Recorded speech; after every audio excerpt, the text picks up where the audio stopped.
has one of these, right? If you'd look at the back of special thanks, there are some great people who have been involved in this event, and I just want to extend a thank you to every single one of them. I was very honored to be asked to do this today, and I'm very grateful for all of you to be here.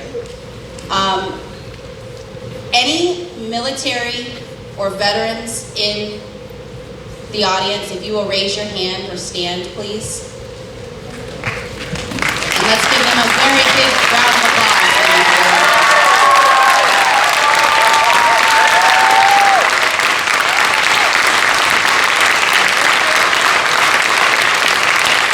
Thank you all so much. Everyone in this room knows that freedom is not free, and you guys pay the ultimate sacrifice and risk everything to do things so that we can be free, and we appreciate you.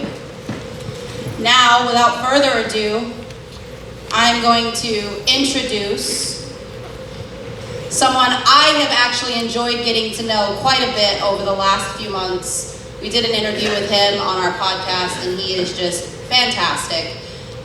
He's got the smile for days, and he's got the facts to back up every single issue he brings up. I would like to welcome Ivan Raiklin to the stage.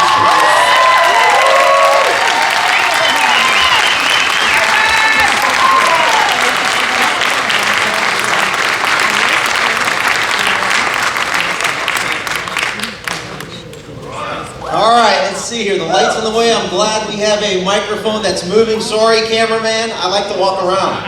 So first off, I'm going to start off a little bit of administrivia to thank folks for setting this thing up. Then I'm going to go into a story arc dating back to when our constitutional principles were created, how I fit into this entire 250-year experiment narrative before I tee up the most respected person in this country.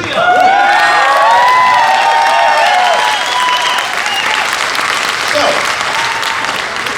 as I was in the backstage there in the green room, I saw Rude Awakenings provided me a mug and some coffee. I just ran out, by the way, of coffee, so thank you.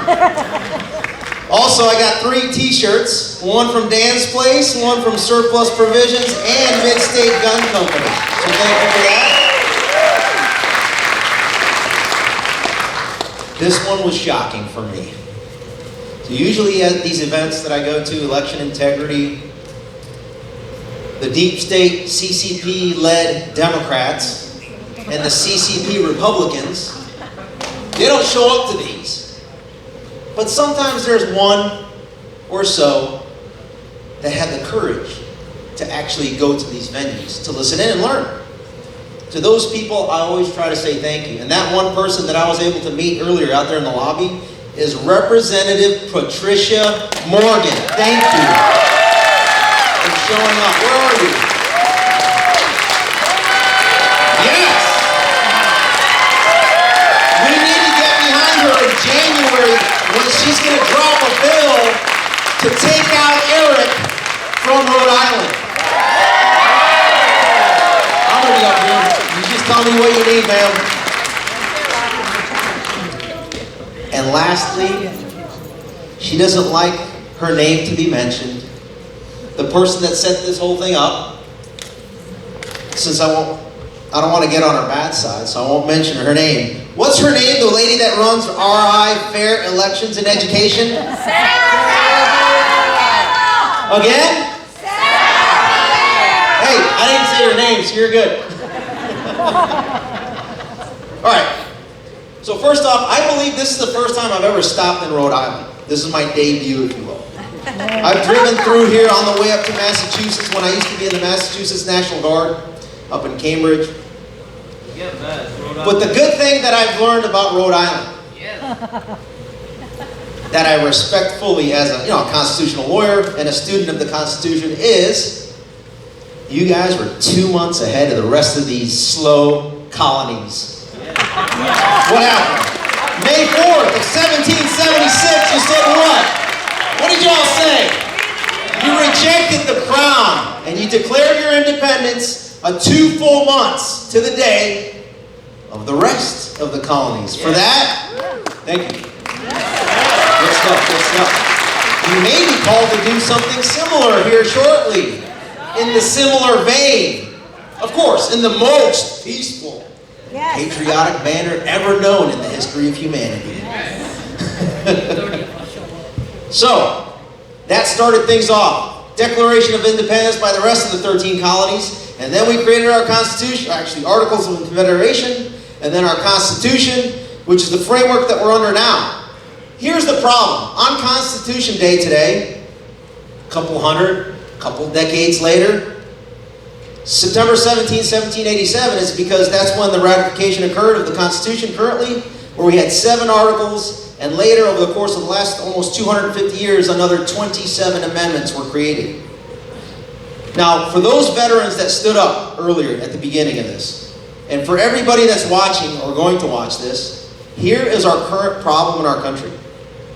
We have a society, a government, and our military that may be able to know the oath of office, may be able to know where it is in our U.S. Code, but they have no clue what's in that document. Zero. Now, I'm not going to call people out here. You're going to look yourselves in the mirror later and say for yourself, do you really know the Constitution? And you're thinking to yourself, well, why should I know it?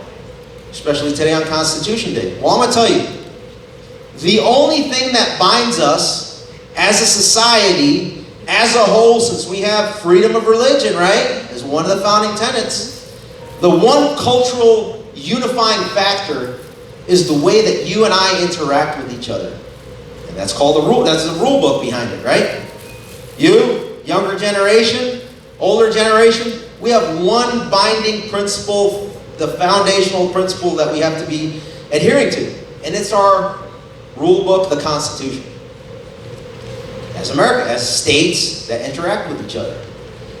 How do we know that that is being violated by our fellow citizen, or more importantly, our constitutional actors within the legislative branch at the federal level, the executive branch, the current illegitimate and lawless executive branch, or the Article 3 branch, which is the judiciary, or the state legislatures? Sir, go ahead. Joe Biden. The illegitimate belligerent currently squatting in our White House that's captured and tethered to the interest of the Chinese Communist Party, Mr. Brandon. I think that's what you pronounce. I'm hard to hear you. Those are your words, not mine. That's what I heard. So, let's move forward, right? So those are our foundational principles. We need to understand how our country was created and how we developed and improved. So let's fast forward. We had a couple problems, right? What was it, 80 years later, in the 1860s? We had to resolve that in an unconventional manner, right, compared to the other decades. Fast forward to another 100 years or so. 110, 116 to be specific. So in the 1970s, there was a family that was in the Soviet Union that essentially departed because there was political persecution being done on this family in the Soviet Union that was residing in Leningrad, and the father of this family was studying in Moscow, Russia, Soviet Union, but he was writing a thesis about how the current leadership in the Soviet Union, Khrushchev, came back after his trip from Iowa to say that that country was going to grow crops from north to south. I don't know you, I'm not a horticulturalist, if you will, or an agricultural guru, but I don't think you can grow corn in Siberia or in the Arctic Circle, right? But what happens if you call out the individual at the leadership saying that, hey buddy, you're kind of a moron. But more politely, that economically isn't going to fly. That's called speaking truth to power, right? What happens when you speak truth to power in a communist country? Somebody yell it out. You get persecuted, right? You can go to the Gulag in Siberia. Another option is your thesis chair basically tells you, I was able to protect you from the KGB because you were telling truth to power, and you're not going to be able to finish your thesis. You're going to have to go back, and basically you're now going to continue to be a second and now third-class citizen because you disagree with the falsehoods of the regime. So then what happens? This guy starts to study and learn, becomes an alcoholic because there's really nothing else to do in the countryside, right? In the Soviet Union. Vodka. Not much TV, not much social media in the 70s. So you read dissident information, bootleg tapes, and you learn about potentially what's going on as alternate ideas throughout the world. And then all of a sudden, the United States passes a law called the Jackson-Vanik Amendment. Has anybody heard of that? You've heard of it. Should I call on you to ask you? No. Okay. The Jackson-Vanik Amendment was a law that allowed Soviet Jews to flee the Soviet Union to the United States legally. So on one side, you have a Soviet Jew agnostic, if you will, and then you have the mom of this family, Eastern Orthodox. And what happens next? 1974. This family with a 5 and 6 year old girls and a 10-month-old boy comes to the United States. And in 1976, the bicentennial year, I was born in New York. So they fled the Soviet Union because of that political persecution, thinking they're going to be able to live the American dream here. And they did. Learned English, got his PhD, started at Columbia University in New York after learning English, right? Finished off at the New School for Social Research. Became a professor at the University of Northern Iowa. That's where I finished college. Went to ROTC, and 25 years later, did service in the active duty, National Guard, reserves, in our national security ecosystem. When I wasn't on active, picked up a law degree, and I thought to myself, things are going great. Life is good. And then 2020 rolls around. An illegally conducted, and then subsequently illegally certified election. Who disagrees with that? Who disagrees that that occurred? It occurred. Not a single person in here. It robbed the great 40. What happens to me and you when we say that, not in person, but online? Same thing that happened to the dissident in the Soviet Union, right? False arrest. Right. Who's on Telegram? Who's on Rumble? Who's on Truth Social? Is that the dissident press? It's about to be mainstream. So, what I'm trying to get at here is to convey the story that this thing is coming full circle. We got the Chinese Communist Party that's literally doing what the Soviets were trying to do to the United States in the 60s, 70s, 80s with ideological subversion, leveraging social media, recruiting key individuals in our country to be able to change the psyche of our children in schools, of the entire class of citizenry through big media, big tech, etc. And then you have a compliant, at a minimum compliant, CCP leveraged Democrat Party and a CCP leveraged Republican Party because of the donor class that relies on so much money from our foreign adversaries to be able to remain in power. And the purpose of this event is local action equals what? National impact. So right now, we collectively do not have the resources to take out the global enemy. And I'm talking about the commies. In order to crush the commies, we have to backpedal. We have to kind of see, well, we have to take out the deep state first, right? The deep state, I like to say, we have to castrate the deep state. If they want to promote this castration and mutilation of children, let's pivot that and say, you know what? Let's do that to the enemy, which is the deep state and then the commies. Right? Let's back that up. We have to do it at the state level. And guess what happened 2 days ago, I think it was. Or was it yesterday? In Texas.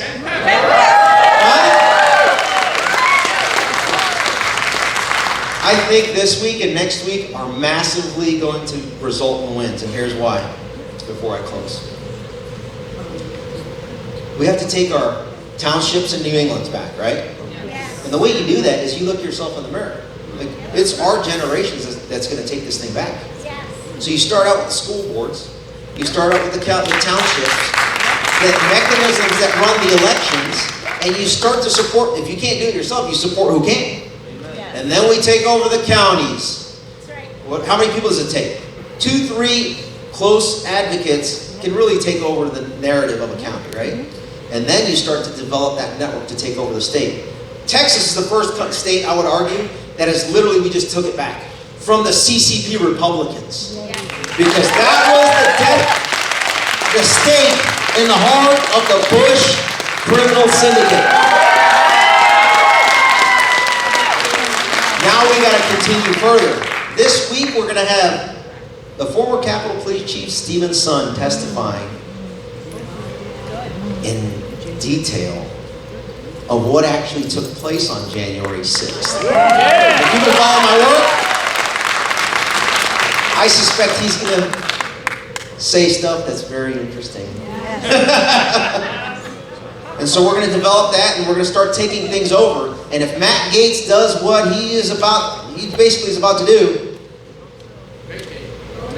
So if we're castrating the deep state down at the local level, and Matt Gaetz says, you know what, I've had enough.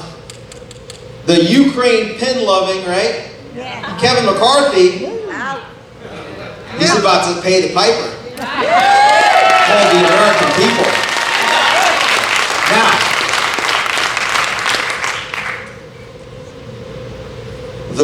I would say this, the most popular person and the most humble person and the most respected person, in my opinion, and I talk to a lot of people nationally in this country that understands every single component that I just explained. The township level, the state level, the national, the deep state and all those institutions, the interagency, the global order. Why, you may ask? A lot of people he doesn't talk about it. Most people don't understand the context of what this gentleman brings to the table. Before he was the director of the Defense Intelligence Agency, he was the Deputy Director of National Intelligence for Partner Engagement. In that role, he is to coordinate with all of the national interagency, the national security apparatus, foreign intelligence stuff, military, foreign policy, but more importantly, working with DHS, DOJ, tribal leaders, state intel capabilities and law enforcement capabilities, all the way down to city level. There's not a single person in this current illegitimate administration or any other previous administration that was legitimate that can contextualize what is going on in this country and how to fix it. And it is my absolute, I know people say this, it's a cliche. But the reason why it is the utmost honor to introduce General Flynn to you is because he represents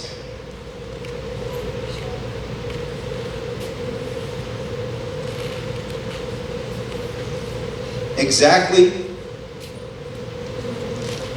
what my father went through. General Michael Flynn.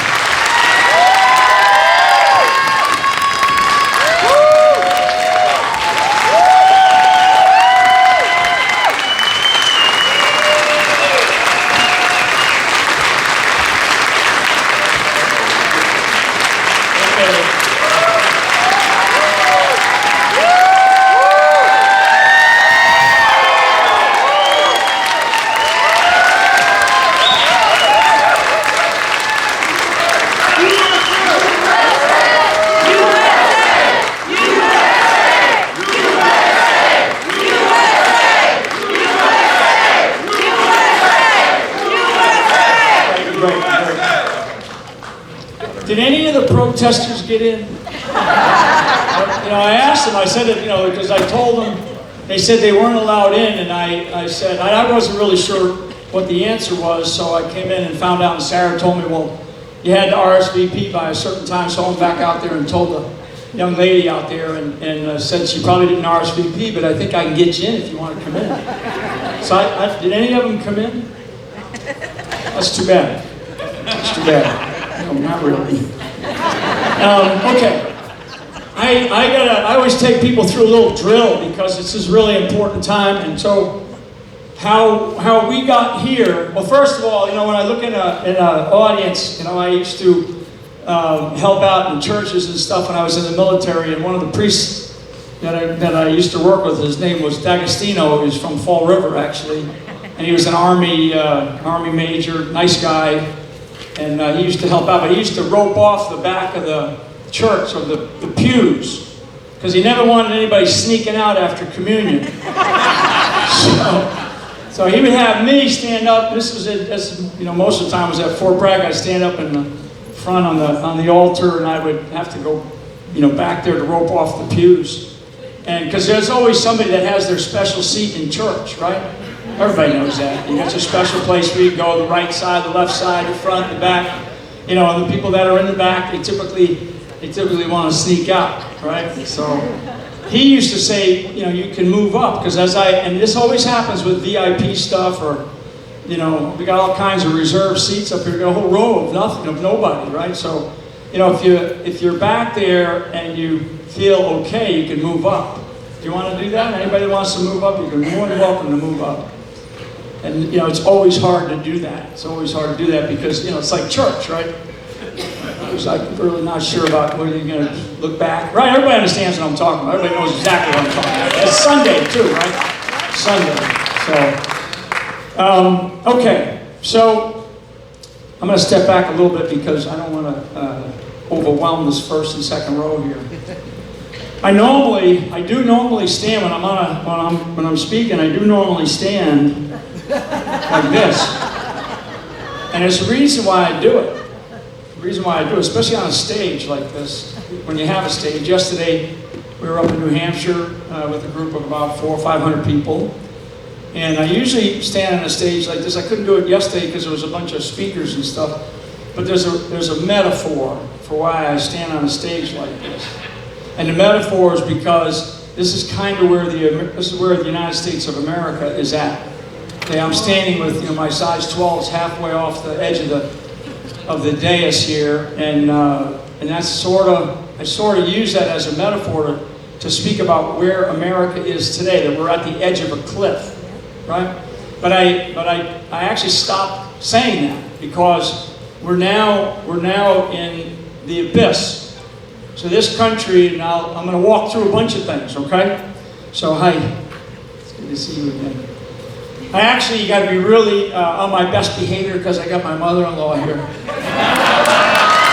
Pat, my mother-in-law Pat Andre, and my beautiful aunt Alice, and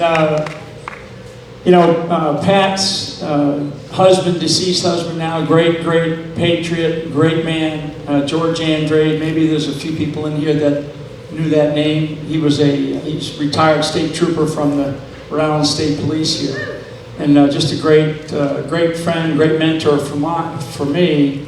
And anyway, we're our whole family. So when we look at this thing, this is like one big family here, right? Because America is one big family. If you pay really close attention to what I don't say, you'll understand what I'm talking about. You really will walk out of here really, truly understanding kind of where we are, of the things that I don't say. I will tell you that I stay in relatively close contact with various people. People like Tucker Carlson, as an example. Yes. He's a great guy. Tucker's a great guy. He's a good friend. He's down in Argentina. Anybody see the Tucker Carlson interview with the Argentinian, the candidate for one of the major parties in Argentina? And I talk about Argentina like Ivan was talking about his father over in the Soviet Union, basically having to get out and come to America, right? People, we don't know in this country, and there's probably a few, and I'll ask the question here in a second, how many, we don't understand when you leave your country to go to another country. I mean, you think about that, right? I mean, is there anybody here's first generation has, left another country? Yeah, thank you. Thank you. And I recognize you because it's like, I love having conversations with people who are first generation Americans, even if they've been here for a while and they came over as kids. Let's say, I love to have that conversation with them because, the big question is why? Why did you leave your country?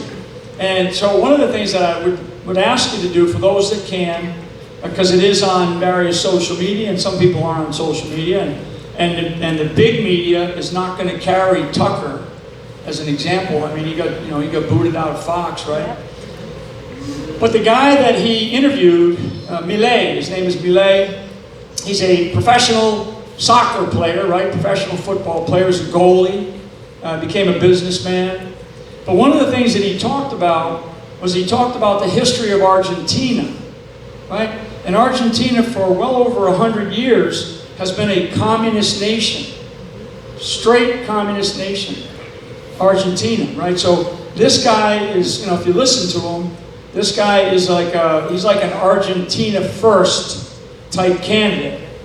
And, and he was really, really strong. And Tucker was just, Tucker's watching the world. And for those that don't know, or most of you probably don't, but Tucker for a long time was kind of like, I don't know about all this stuff going on in the country. We go through these political cycles, and we're just going through another political cycle. We're just going through another sort of troubled time where it's sort of politics as usual. And that was probably about a year and a half ago, where he had like he had an epiphany, right? He had an epiphany where suddenly he realized, probably a little bit before last summer, last spring, a year ago. And I'm telling you this because this is a conversation that I've had with him. And I said, what did you make of it? Like, why did you all of a sudden? Because Tucker was really not harsh to me, but he wasn't somebody who I really knew, other than having been on various networks that I got interviewed by and all that sort of stuff, in the years past. And I said, when was it that you came around, or what happened? And he said, I started to come around because of my case. Okay? And it's like trying to, tell the folks outside, and I go through that all the time. It's like my mom used to teach us, sticks and stones will break your bones, and names will never hurt you, right? So, you get past that because you kind of know who you are in life, right? I always tell people I'm beyond the nonsense stage of my life, right? I always use the phrase, the older that I get, the smarter my father becomes, right? So, and he said, when I saw what happened to you, because he's a studied guy, meaning he really studies people. He really, really has a keen understanding of Washington. He has a keen understanding of the kinds of issues that he grapples with and grabs hold of. And he said, what really happened, what really changed me, was when your case was dismissed. And then he said, then I went back through everything. I went back through everything, and I started looking at everything, and I'm saying, oh my God, look at what's going on. Because this is something that has never happened in our country ever. So me standing up here as a retired general, I grew up in Rhode Island, all kinds of great stories about Rhode Island. And then I go off to the military, I go to work for a president of the United States, and then all of a sudden all hell breaks loose, right? And as he's going through this, and he and I are kind of communicating, not all that much, but enough to where we began to understand it, and lately really quite a bit, where you start to talk to somebody who really deeply understands what's going on, and I'm now talking about Tucker, and of course, I deeply understand what's going on, not just with my whole situation and all the things surrounding it, but I have a very, very deep understanding of what is happening to our country. Okay? And you don't get to the places that I've risen to in the military. You don't get to like some of these jobs because it's like somebody just sprinkled fairy dust and poof, you're this, you're a general, right? You really work your tail off to get to those levels and to get into some of the assignments that I had, to go work for the people that I work for. I always tell people that Barack Obama, he appointed me twice. He chose me twice to serve in some really, really critical jobs, right? Barack Obama. I always tell people that, especially growing up here in Rhode Island, I was a Democrat my whole life. I really just only changed parties the other couple of years ago, maybe 2 years ago.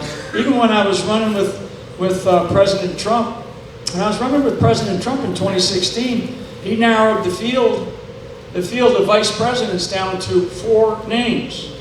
Okay, those 4, and that was it was in June of 2016. June of 2016, those 4 names were Chris Christie, Mike Pence, Newt Gingrich, and Mike Flynn. Okay, those were the 4 names. And of those 4 names, of course, he then narrowed it down further and chose Mike Pence to be his running mate. Geez, I won't go there. But the interesting thing is, of the 4, 3 of them were long-time Republican establishment people, right? They were long-time establishment people. The 4th guy was me, and I was by being registered or by sort of political ideology, I guess. I was a Democrat registered, right? But yet I had served 3.5 decades in the military. So when Trump calls me up to say, because you go through all this vetting process, and he calls me up finally about a couple of days before the 2016 convention. He goes, maybe on another day I could be a Democrat and we'd run together. But he goes, it's not going to work out. He goes, I'm going with Mike Pence. And the next day he went to Indiana and he sat down with Mike Pence. And we kidded each other on the phone about, just the way the world was. So I tell you all this because, to me, this is not about party affiliation. That's why I would love to have some of these people come in, because it's like they want to call you names, they want to yell at you, and it just is meaningless. It's like it just sucks the oxygen out of a room, out of the air, and it's like it's worthless. It's just not the time that we need right now, because we're running out of time. Okay, so we have all kinds of things going on in this country, a lot of things. And I don't want to get into all the problems of the border and the economy and schools and all this stuff. One of the things, I was up in New Hampshire there yesterday talking to the chief of police of the town that we were in, and I just, like I always do, and I said to the chief, I said, so what's your biggest problem up here? And I thought he was going to say something else. He goes, fentanyl. It's our biggest problem. You got people dying left and right, kids dying left and right. It's what he told me. This is yesterday. And I'm thinking to myself, God, how do we continue to go down this path? And so everybody knows, fentanyl is a Chinese-produced drug. It's a Chinese Communist Party produced narcotic. And so it's like, if you want to take over a country, if you want to defeat an adversary, just, drug them to death, right? Just this past year, we've had over 100,000, citizens, American citizens killed from fentanyl. And some of those were police officers on the streets that had to deal with it. And they collapsed and died because it's such a powerful drug. And it's such an addicting drug. But this is not about that either. This is about the direction of this country. Okay? It's about the direction of this country. So, Sarah and Megan, and on the back of that sheet, if you want to help them, right? There's a couple of websites that these are young ladies who are like, Sarah met my buddy Victor Meller, who he grew up here in Rhode Island. We took a ride through. Anybody from Woonsocket? There you go. We took a ride through Woonsocket today because that's where he grew up. In the up in a couple of areas up there. It's really interesting. I haven't been up there since I played high school football. But anyway, Megan Brillon and Sarah Vieira, on the back here, and I do, thank all of the sponsors, which are very kind of you to do this, to include this venue. a lot of times these venues don't open up. They will close their doors. And I'm not even sure, did they do the drag brunch here? Did they did? Yeah, so Vic and I were going to come to the drag brunch today. And then earlier, because, you get hungry on a Sunday, right? And we weren't kidding. We're going to come in here because it's like, you know what? I want to make sure that I'm dealing with everybody. This is not just dealing with somebody who's MAGA, right? This is everybody in this country. Because we are going to lose this country. We will lose this country. So, they have on the back there it says, Rhode Island Fair Elections and Education.com. So Rhode Island Fair Elections and Education.com. The .com is not there. And then the other one is RhodeyForIntegrity.com. RhodeyForIntegrity.com. And Megan, and I guess... Huh? And Joe, do you guys have your 5:30 in the morning show? They had their 5:30 in the morning show, which is live, and then they put it out on Rumble, so anybody that understands Rumble.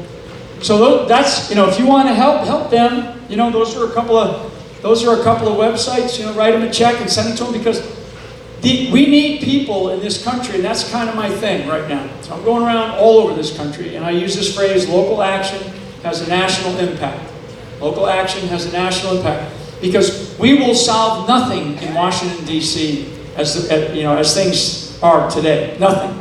Nothing's going to be solved. I mean, there's a big debate between Matt Gaetz and Speaker McCarthy right now, and Gaetz is really attacking McCarthy, and they're just coming off of 7 weeks of paid vacation, taxpayer paid vacation.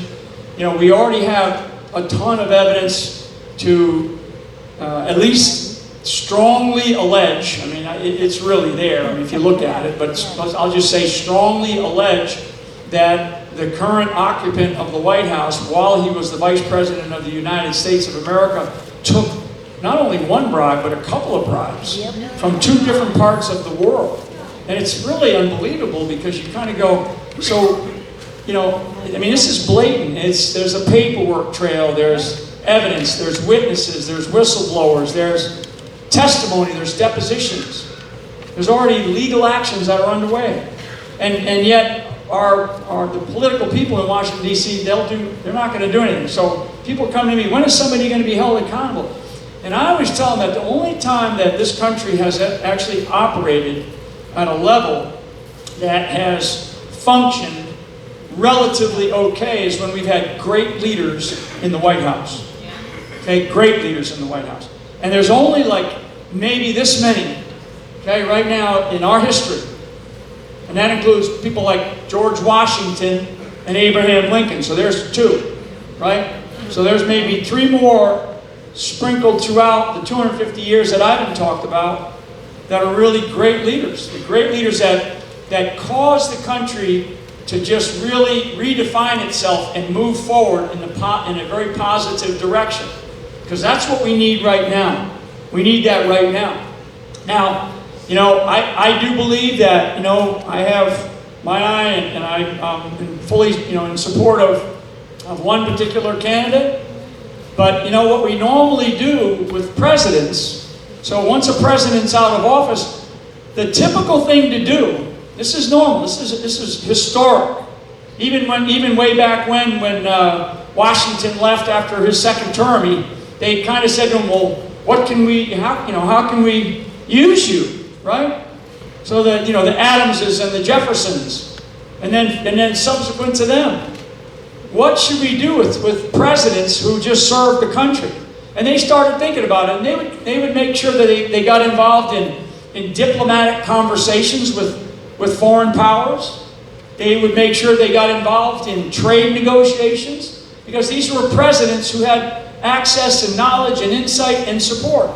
And we've been doing that all the way through our country. And then in the last probably 50 years or so, a lot of other presidents that have left office, what has happened is they've done things like they've gotten involved in homelessness, or they get involved in welfare, or they get involved in healthcare. They get involved in big issues, and they do it on behalf of the country. Okay, or they get involved in veterans issues, and they do it on behalf of the country, and they're supported. They're supported by the country. You know, a president of the United States gets a lifetime Secret Service. He gets a lifetime pension. There's money. There's a big budget. It's a pretty big budget that's given to the president of the United States to be able to do things on behalf of the country because he was a president. And yet here we now are taking a former president, and it's like, talk about it, you know, being attacked. And I understand being attacked, but you know, attacked throughout the presidency, and then now attacking in this continuous way instead of saying, look, instead of somebody with reason. Because we've lost our minds, folks. We've lost reason in this country. Exactly. We've lost reason. So instead of people sitting there in our leadership in our country and going, okay, so this guy really knew economics. He really knew trade. And we got problems with China. Right? We got problems with all kinds of countries overseas. You know, there's an entire global alliance that's right now has formed against the United States of America. And I don't expect you to know this, but I'm telling you, it's like 75% of the world's population in that global alliance. 75% of the world's population. Okay? Just 5 of those countries in that global alliance come to about 50% of the world's population. And those 5 are all communist countries. So this rise of communism, this use of former presidents, yet here we are, we're going through this craziness in this country, not just the attack on a former president of the United States, it's up to like 76 felonies, I think. And it's at least 725 to 750 years of prison. I mean, just the insanity of that alone. You know, I'd have been worried if they only indicted him for one thing or 2 things. I'd have been, oh man, maybe they do got something. But the fact that they got him in 4 courts with all this craziness, you know that this is so politically charged. And so how do we get here? Right? How do we get here? And then how do we get out of it? How do we get out of it? What I always tell people, and I'll tell it to you, we have to stop blaming, you know, politics. We got to stop blaming Washington. We got to stop blaming, you know, Providence or whatever county or whatever, you know, township you're in, whatever council members. We always blame. We always go and say, we point the finger at others instead of looking at ourselves. You know, in this country, when there's a presidential election,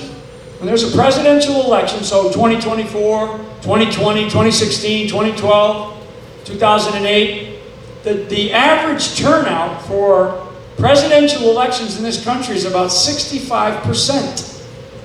Okay, so when we're voting for somebody to lead this country forward, right, to say, follow me, right, only like 65% of the people turn out to vote. That means 35% stay home. And they go, I don't do that stuff. You know, those politicians are all corrupt, right? That's really bad. And so for those that do that, you get an F for citizenship. Now that's on presidential elections. Now, I'm a Catholic. Okay, I'm a Catholic. And I've studied this because it's like, I'm trying to figure out what's the psyche of the American people and why is it that we are so, you know, slow to the switch about getting involved in our communities. This is what this is all about. That's why we're here. It's just to encourage you to get involved in your communities. I don't care which community you come from. I expect most of you are probably from Rhode Island, maybe some from Massachusetts. But we got to get more involved in our communities. And part of it is, so, you know, every 2 years, we have a federal election. So 2022 was a federal election for Congress. The turnout was around 50%. 50% for senators, congressmen, governors. It's terrible. Average, right? Average. As I mentioned, Catholics. The Christian vote in this country. So if all Christians voted, all that are registered, and I say Christians, that's every ecumenical faith, you know, to include Catholic. If all Christians voted, it's actually about, registered, it's actually about 60 to 63% of the voting public are some Christian faith. whether it's Catholic, whether it's Baptist, Episcopalian, Lutheran, whatever, Presbyterian, doesn't matter, or non-denominational Christian. So what I'm telling you is it's most of the voting base in this country, yet they don't go and vote. And then inside the Catholic community is the largest voting bloc in the country. Okay, the largest voting bloc in the country are Catholics. Catholics. So inside of that Christian, let's just say 60%, inside of that, it's a gigantic, it's like more than half of that number. Catholics. Okay? Now Catholics of all faiths, they vote at about 47% Democrat, and then the rest vote Republican. So there's these, so you really got to look at and analyze the numbers. And then you can start to, once you understand the numbers and you understand kind of what's going on and maybe what point am I getting at, part of it is you have to understand who is voting. Like, how are you a citizen? I mean, I know, and the people that served, or maybe there's law enforcement here, or whatever, or however you're serving this country. So I know what service is, and I know what being a good citizen is. But being a good citizen means to vote.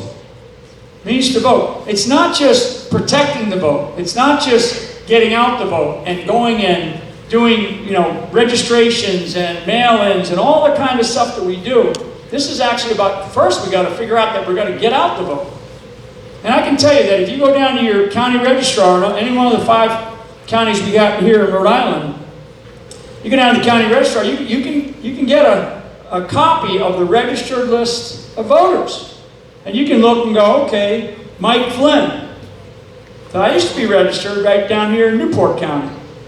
Right? So I'm probably still registered. I'm probably still registered. I mean, now that I think about it, right? I mean, what I probably should do is call down here and go, did you take me off the rolls? Because I'm registered down in Florida now. Right? I'm registered down in Florida. So, big point, we've got to understand who's voting, who's not voting. Because the other thing we have is we have these off-cycle elections. This is all about voter integrity, folks. This is all about understanding who we are as citizens in this country. Not Democrats, not Republicans, not Libertarians, not any of that stuff. Just citizens. Because I know when I talk to people, when I talk to reasonable people that want to have a good conversation, and I ask them, well, do you love the country? Do you love America? Oh yeah. Yeah, well, I mean, but I'm not talking about this crowd. I'm talking about the 10 or 12 that were outside, right? I mean, the 3 that came for the drag brunch, trust me, they love this country because otherwise, they wouldn't have been able to do that, right? They had the right to be able to do that. And they did it because I looked at it because I was like, I'm serious. I want to go meet them because I love to have these conversations. And it was adults only, thank God. It was adults only. So whatever, a couple showed up. But when they start to impose on children, that's a different issue. Right? It becomes a much, much different issue. So off-cycle elections like school boards, county commissioners, county recorders, sheriffs, right? We vote for sheriffs. Some of these, and primaries. Primaries is another bone, right? Primaries, we have primaries, and everybody goes, I ain't gonna go vote in the primary. I ain't gonna go vote in the primary. I'll just wait till the general and see, what the outcome is. That means that you've given up. It means you've given up. And your neighbors have given up. And your friends have given up. They've given up. Because if all of a sudden, some person wins the primary, and they're like, not the person that you wanted, then what do? You don't go vote. Because then it's like, I don't like that person. Well, it's probably because you didn't vote in the primary. Right? I mean, and I know that there's more representatives than the one that was recognized. There's other some other politicians here. Can you guys stand up? Because I know there's a couple others. Please stand up. There's representatives or members of the... Yeah, they probably... Don't run out. Yeah, thank you. Thank you. And I don't know who you guys are. Thank you very much. Yeah. So, thank you for what you're doing. You're serving. And you guys know what I'm talking about. So when there's a vote that's about to happen, you want everybody to go out there and vote for you. You know, in this state, you can become, like, I think they just did something for the Democrat governor, I think here, if I'm not mistaken, where like the person that won the primary, they won with like 31% of the vote. 31% of the vote. I mean, you know, I was never a big fan I met actually Senator John Chafee, former Secretary of the Navy, the father. I met him when I was a child, and it really was interesting and a great man. I never met his son, but when I looked at, and because I always paid attention around politics, I'm watching the son become governor, Governor Chafee, and he won as the governor with 35% of the vote. 35% of the vote. I mean, that means like 65% of the people of the state, which is the majority, right? Yeah. Didn't vote for him because people don't get out there and vote. It's how important it is. We have 250 years of sacrifice by people in this country who were willing to give their lives up for this country and did, just so you can go and vote. Okay, I don't care if you're purple with pink polka dots. I don't care what your persuasion is. I really don't. What I care about is whether or not you care about this country. Amen. That's it. That is it.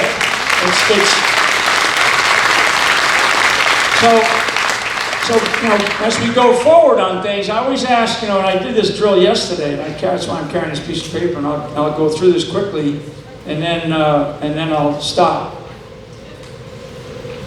We are in a historic period of time right now here in the United States of America. You have never met, none of you have ever met anybody from Byzantine, I'll bet, right? You ever met anybody from Byzantine? You even know what Byzantine is? Not Ovaltine. Byzantine. Byzantine is the oldest empire in the history of the world.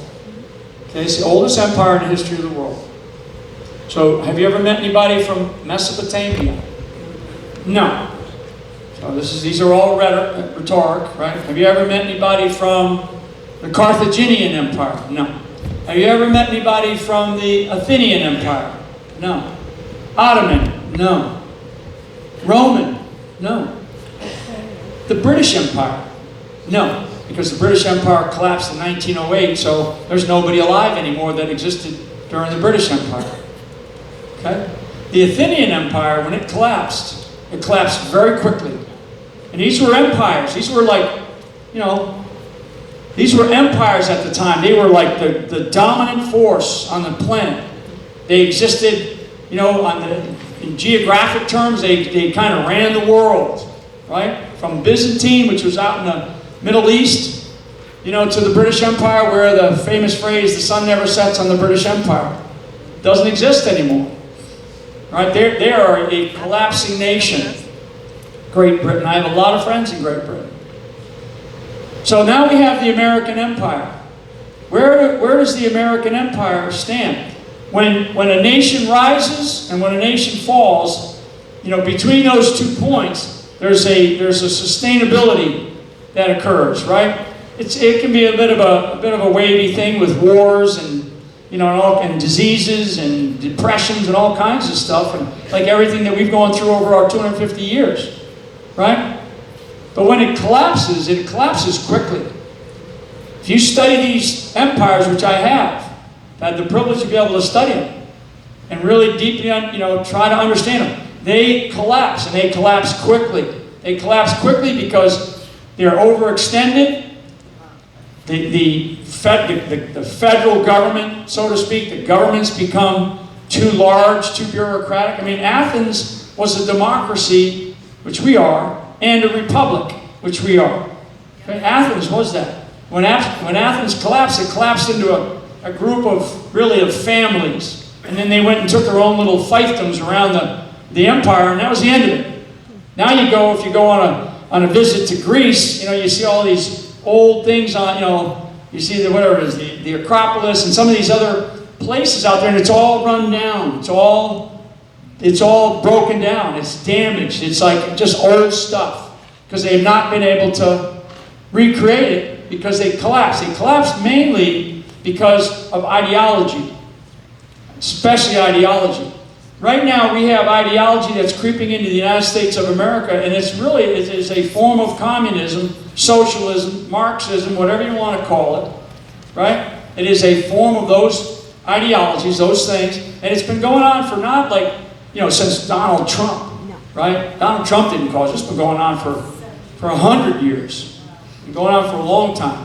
So you really have to deeply understand all this. So everything that I'm telling you, these are real things. These are real factors that we are dealing with as a nation. And so what I'm asking you to do is, and like I said, local action has a national impact. You get involved in your local community. What happens up someplace else may not even matter. You'd like it to change. You'd like to see some change. But you go to vote and you go, geez, look at how good everything is. And then all of a sudden you go vote and you go, why would anybody vote for all these bad things, right? So I took these 5th graders through a class the other day. I was in Oklahoma about 2 weeks ago. I'm going to do this with you all just to wake you up a little bit. And these are 5th graders, right? Remember that show where you're smarter than a 5th grader? Right? This is a good little drill because it's easy. It's an easy test, Wrote it down. And with the 5th graders, this beautiful group of young kids, right? And I was there to talk to a college, actually, and they said, hey, there's some young kids over here, there's a little elementary school. I said, let me go talk to them. So we had a little chalkboard, right? A little chalkboard, whiteboard now. Put a line down the middle. And I took them through this drill, and I'm going to take it through you. Because I call it opposites. Opposites. Okay, this is really, really important. Opposites. Right? And the big question is, which side of the line do you want to be on? And it was really easy for these 5th graders. Right? Really easy for these 5th graders. In fact, it's a really simple thing. And as I go through this, you're going to kind of go, this is a no-brainer. Why is he doing this? I'm doing this because I want to remind you that this is not Democrat versus Republican. Okay? This is good versus evil. Yes. Okay? That's what this is about. Believe it or not, want to believe it or not, this is what it is. This is what it is. Because there's an element above the United States of America, and it's a world body, and that world body wants to create something called globalism. Globalism, right? So that's really the difference it's really Americanism, the ability to have drag brunch, or stand out front there and protest and call me all kinds of names and you can get away with it, right? That's Americanism. That's America. Like it or not, right? Come to something like this. Versus globalism. Globalism means that they're going to come in and take over our lives. Our banking accounts, our health, and everything else, right? So what's the opposite of good? Evil. Bad. Any teachers in here? All right, I'm sure. Should I give them is that okay? The opposite of good is evil? Bad. For kids now, right? I'm trying to get you guys up to the A level here. The true opposite of good is bad. Evil, right? I'll take that. I'll give you the bell, whatever. What's the opposite of high? Love. What's the opposite of love? Hate. It's very good, class. What's the opposite of up? Down. What's the opposite of top? Bottom. What's the opposite of win? How many want to lose? Right? So those 6 words that I just said, good, high, love, up, top, win, those are very positive. Right? And when you think about things, it's like, that means you're ascending. That means you are going up. You are moving in a very positive direction versus bad, low, hate, down, bottom, lose. Right? You're descending. You're moving in a direction that you don't want to. You don't want to be, you don't want to hate, right? You don't want to be feeling low. You don't want to be a bad person. You want to be a good person. This is simple stuff. Right? This is simple stuff. In this country right now, we have a problem with understanding which side of the line we want to be on. We really do. Okay? Because I don't want to stand up here and I could be the most vindictive, mean-spirited person in the world and have every excuse to have done that and to be that way for everything that I was dragged through in my family, and I got members of my family out in this audience. People don't, the right side of that line, the bad, low, hate, down, bottom, lose, they don't care. They don't care about that. Right? They don't care about that. Truth. Good. Healthy. You're too complicated. Healthy, sick. Right? Sick. Opposite. You guys, I'm not sure you're at the A level yet. This is 5th graders. Healthy, sick. Happy. Sad. I mean, who doesn't want to be happy? Right? Who doesn't want to be happy? I actually think that there's something on this back of this sheet. It said something about happy, and I cracked up when I said it, when I read it. Right? Where is it at here? Yeah, Super Happy Fun America. That you guys, I mean, I was like, wow, what is that? Is that like for kids or something? Super Happy is at a bar. Huh? Patriotic activist. Good for you. So I mean, it's a great name. Super Happy Fun America. I mean, who doesn't want that, right? I mean, I was like, wow. Opposite of peace. Okay? 60 Minutes tonight, it's probably on, it'll be on a little bit later. 60 Minutes tonight is going to traipse Zelensky around and try to convince a large audience, because 60 Minutes still has a large audience. And they're going to traipse Zelensky around, who's the president of Ukraine. They're going to traipse him around. They're going to try to convince everybody that this guy is a wonderful guy, and we should spend. We've already spent $150 billion. Okay?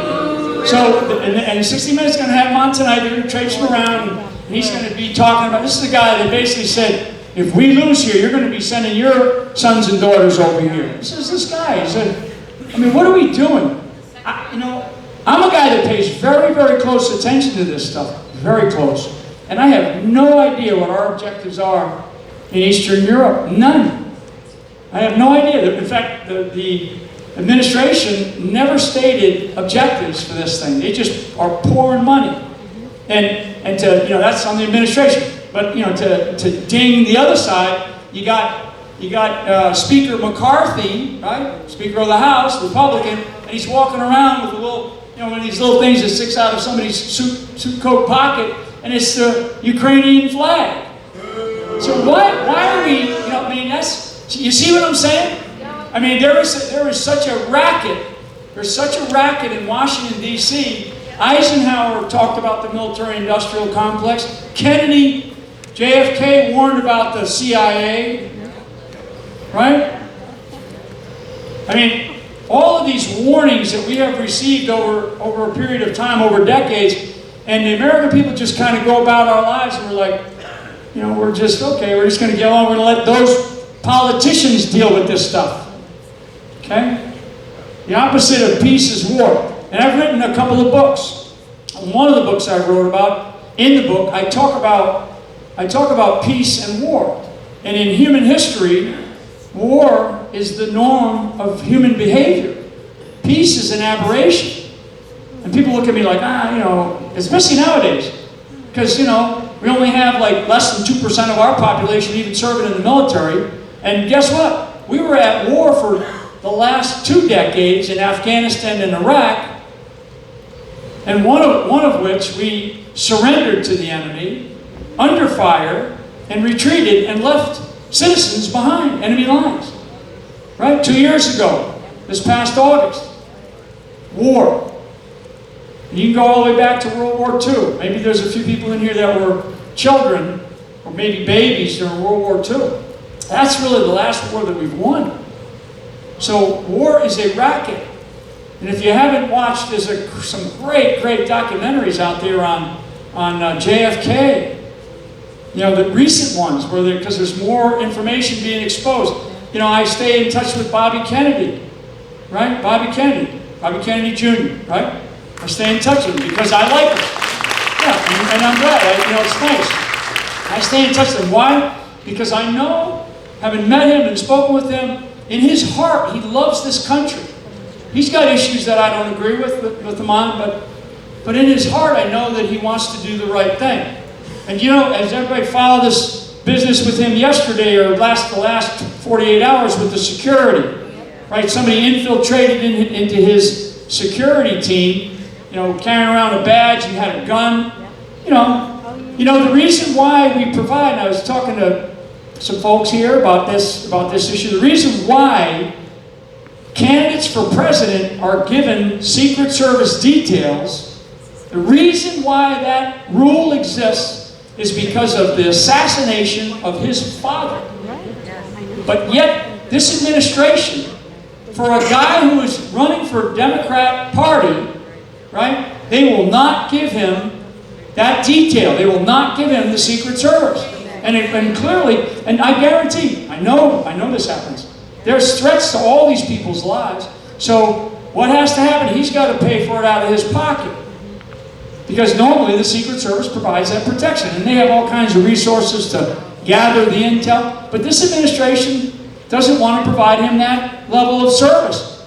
And the reason why that it even exists is because his father was assassinated. This is nuts. Right? This is nuts. So that really bothers me because that's something I have a lot of experience in and also have spoken to him about. And it really it disturbs me as an American. Okay, what's the opposite of Jesus? So I asked this to the fifth graders. You guys get D's, man. I asked this to the fifth graders. The fifth grader said Satan. Satan. A couple of you said it. But then one little young girl said, you know what? She stood up and she said, there is no opposite of Jesus. That's right. Little fifth grader. She goes, there is no.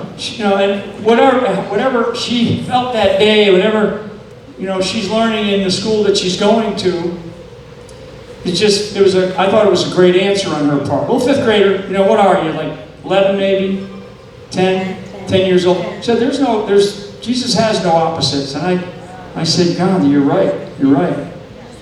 Life. What's the opposite of life? Death. Right? Life. We really just won a huge victory, and because my mother-in-law is here, and I tell this, and I've written about this in another book called Letter to America, and I write about this, the story about when you're married and you want to start a family and you get, your wife gets pregnant and you're going to call up, you're going to surprise your family that you're pregnant, right? You don't go and say, hey, Mom, or hey, Dad, I have an unborn child in my stomach. Right? I mean, how ridiculous is that? How ridiculous is that? My mom, especially in Rhode Island, was Democrat. She ran the right to life. She ran the whole right to life thing here in the state for a long time, many years.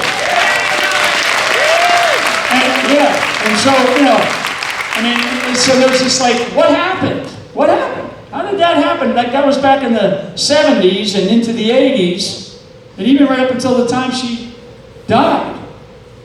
Life and death, right? In our Constitution, and I always do this, I carry one around because it's such a simple thing. That's our Constitution, our Bill of Rights, and our Declaration of Independence. You can't even see it, can you? I hold it like that. Right? That's it. Constitution of the United States of America, Declaration of Independence, and the Bill of Rights are in that little tiny thing. It takes you like 3.5 minutes, because I've timed myself. It took me 3.5 minutes to read the Declaration of Independence. It takes you about 45 minutes to read the Constitution. So it doesn't take that long to read this thing. And you know what? Children in the 5th grade can actually read this thing and should be taught this thing. Right? They should, Civics 101, right? I mean, it's such a simple little thing. And it's lasted 250 years. But it's being shredded right now as I speak, as I stand up here. It's being shredded. Okay? And these people that protest or they go out and they think that everything is wonderful, especially young kids, right? Young kids. So the last one, this is easy. I'll give you an A if you get this right. Everybody's got to shout this out. What's the opposite of heaven? Hell. There you go. Okay, so I'll bring your grades back up. All of this kind of stuff matters because when you look at this list of opposites. These are no-brainers. These are simple concepts of life. And as a child, my father taught me to basically treat others like you like to be treated. Right? What's that called? The golden rule. The golden rule. Right? And my mother always said, let's be like, be a lifelong learner. Keep learning. Don't stop learning. Don't get to a place in your life where that's the way it is. That's the way it's going to be. Well, maybe you can open up your mind and you can learn a little bit more about what's happening. You can go study a little bit more. Go read a little bit more. Go find out. Start going to some of these hearings. Right now, I can tell you that from a very positive perspective, because I work with an organization called Moms for America that's based out of Nebraska. Kimberly Fletcher. Anybody here part of Moms for America? So Moms for America has been around since 2004. Kimberly Fletcher is maybe that tall. She's got a brood of beautiful children. She's been homeschooling her entire life. And she runs a national organization.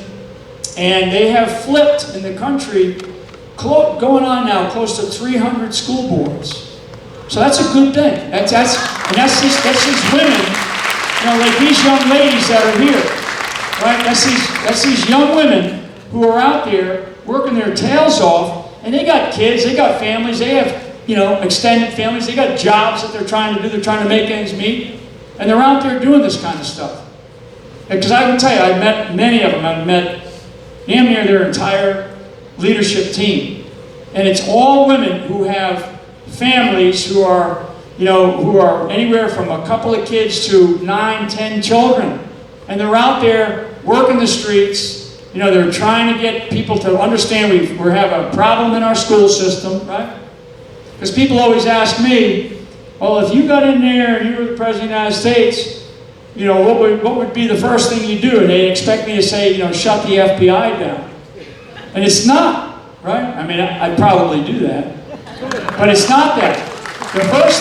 One of the things, and most people don't even know this, the first thing I do is I'd shut the doors of the Department of Education. Shut up. So most people don't know. I mean, the Department of Education hasn't been around for 250 years. Jimmy Carter, under his presidency, is the one that stood it up. The Department of Education is a gigantic building filled with people that gets a couple of $1 billion budget, and you wonder, you say to yourself, how does this happen? How does this happen? One of the reasons why we drove up to Woonsocket, that my buddy wanted to see where he grew up, he wanted to see the neighborhood, and we drove around all the nice restaurants, or nice restaurant row up there. It makes everything look, nice. And then you look behind the buildings and all the mills. There's a lot of mills that are just decrepit. And we drove through some of the areas where he grew up. And these are low-income homes. Okay, it's Section 8 housing, right? We took a photo outside of where he actually grew up, right? And I'm looking at it and I'm thinking to myself, God, in this country, we are so wealthy, yet we continue to have this kind of stuff. And now when I look at what direction we're being taken, and again, do I think that the election of